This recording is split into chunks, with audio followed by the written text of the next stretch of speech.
First, welcome to our fourth lesson on functions. Today we're going to be looking at domain again, and for some functions, not all values of domain will work out. There are some x values that will not work for the function, that if you try to draw the graph will have discontinuity at a certain point. So if you look at this function here, f of x equals to 5, all divided by x take away 3. Now you should notice that if x is 3, then the function becomes invalid because the bottom number is going to be 0. So 5 divided by 0 cannot be defined. There's no answer for that. So therefore, this x cannot be 3. So what we're going to do today is to find what values of the domain that must be excluded from the function. Okay. So our function here is basically f of x equals to 5 divided by x minus 3. That's a function. Now, we're going to exclude x if the bottom answer is going to be 0. So if the bottom answer, if x take away 3 is going to be 0, then the value of x there would be excluded. So let's find what the value of x there is going to be just by solving as normal. This negative 3 crosses the bridge to become 3 on the other side. So x is 3. So we say that when x is 3, then we must exclude it. Okay, so the domain must not include 3 there.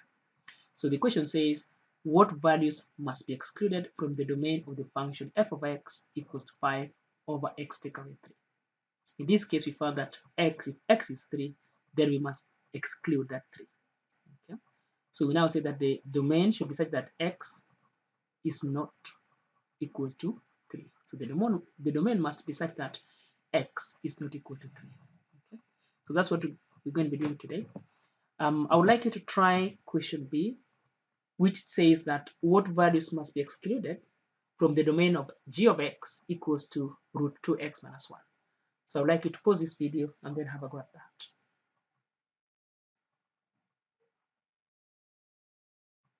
Okay, well done. So hope you've tried it. Now with this one, you should notice that we are trying to find the square root of something. And what you must accept is that you cannot find the square root of a negative number at this level. So therefore, whatever is under this root must not be negative. It must not be less than 0. So if it is less than 0, then the value of x there must not be included. Okay. So we now say that for the function g of x being equals to root 2x minus 1, if 2x minus 1 is giving us a negative number, in other words, it is less than 0, then the value of x here must be excluded. So let's work out the value of x here. We're going to add 1 both sides. So you're going to add 1 there, and then you're going to add 1 there. You're doing the opposite. And then I'm going to have 2x over here. The negative 1 plus 1 is gone. Then I've got that less than sign, and then that's it, I've got 1. Then dividing both sides by 2, you're going to have x on this left hand side because the 2 will cancel out, less than a half, or x less than 0.5.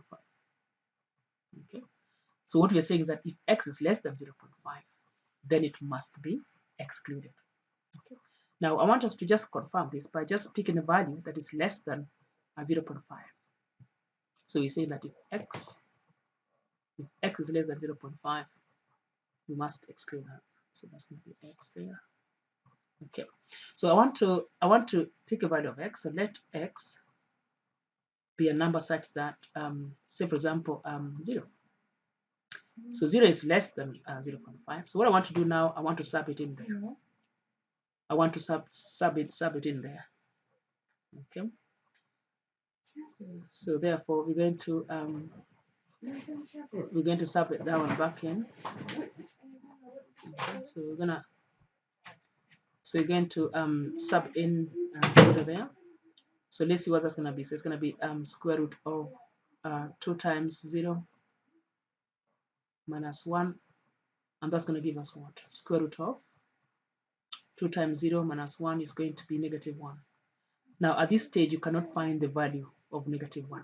So therefore, you can see that when x is less than 0.5, then of course the function disappoint the function. Okay, right. I would like you to have a go at question 1. Pause the video and try question 1A all the way to H. Pause the video, please.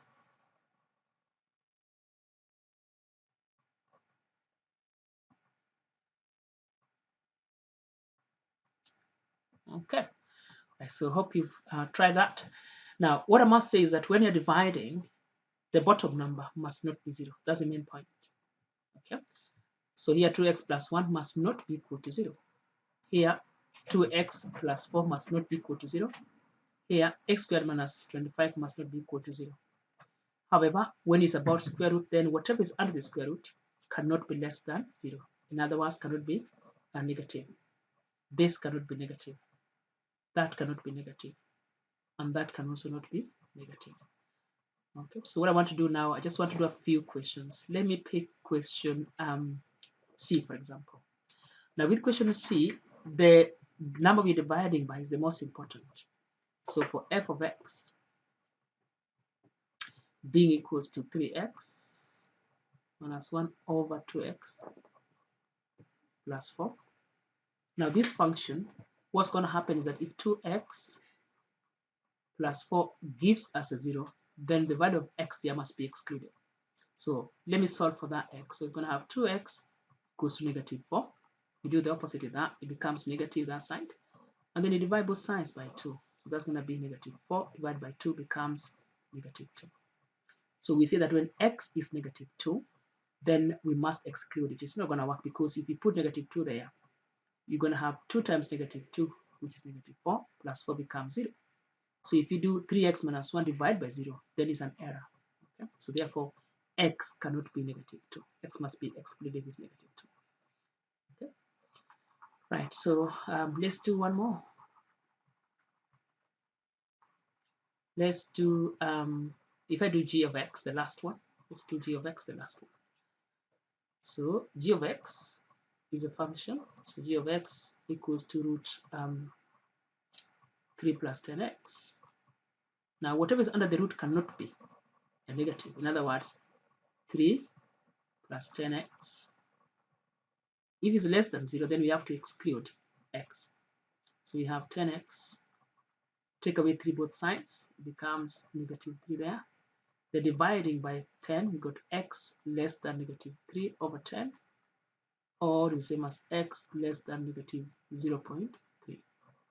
So if the value of x is less than this or that, then we must exclude it. Okay, so that's how to do this kind of questions. When you go to year 12 and year 13 for your A level, there's more to learn on these things that we're doing at the moment. But what we're doing today is just basically the introduction of these restricted domains and stuff. So I would like you to pause the video again in a minute and then just mark your work, please. So look at the answers on the right-hand side at the bottom, and then if you just mark your work, please. Okay. Right, so hope you've understood that. So well done. That's the end of our lesson 4. Thank you very much. Actually, before that, I've got question 2 and question 3. Now, question 3 is predominantly A-level stuff. But if you want to have a go at them, you can have a go at them and then check the answers. So pause the video for now and then try question 2 and question 3.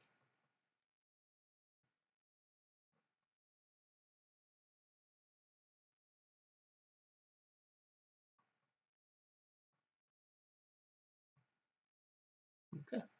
Right, so that's all right. So hope you done them. So I'm just gonna quickly do question. I'm gonna just do question 3A for you.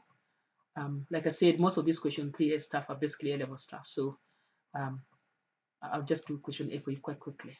All right. So we are saying find the largest possible domain and range of each of the following functions. So the first thing I will do with a question like this is to find the values of domain that must be excluded. Okay. They've not given us any restricted domain or any restricted x value. So it's as if all the x values, negatives, positives, decimals, fractions will work for this.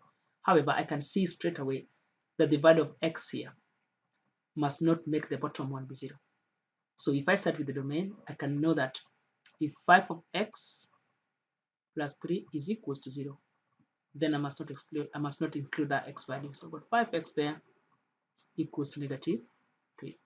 Dividing both sides by 5, I've got negative 3 all over 5.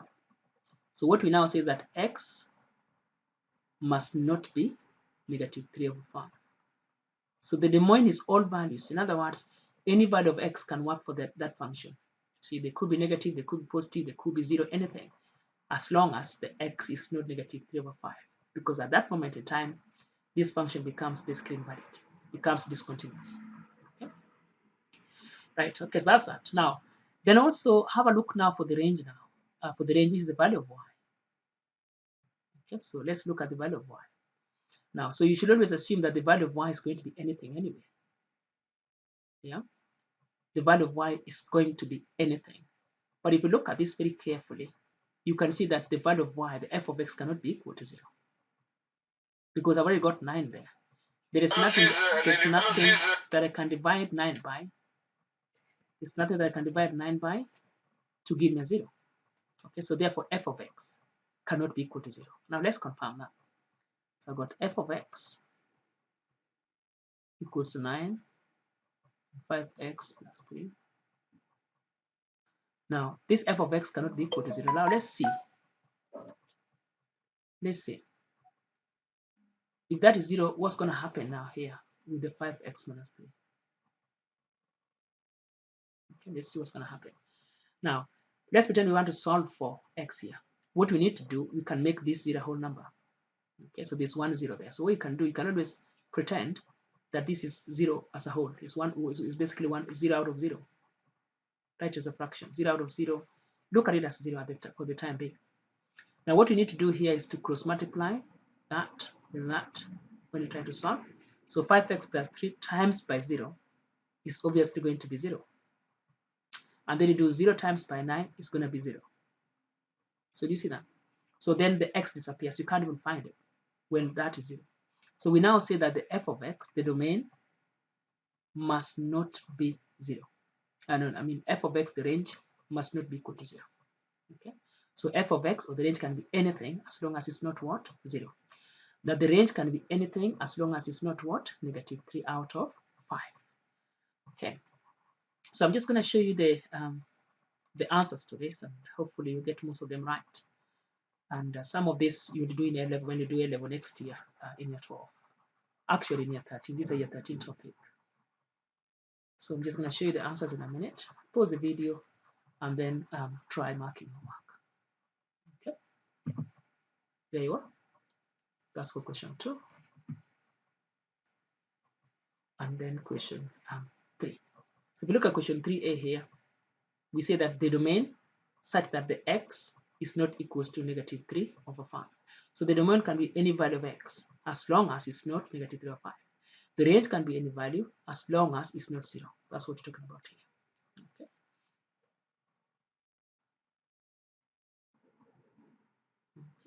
Okay, so thank you very much. So that's going to be the end of our 4th videos on function. And the next one is going to be still almost coming to the end of functions. So thank you very much.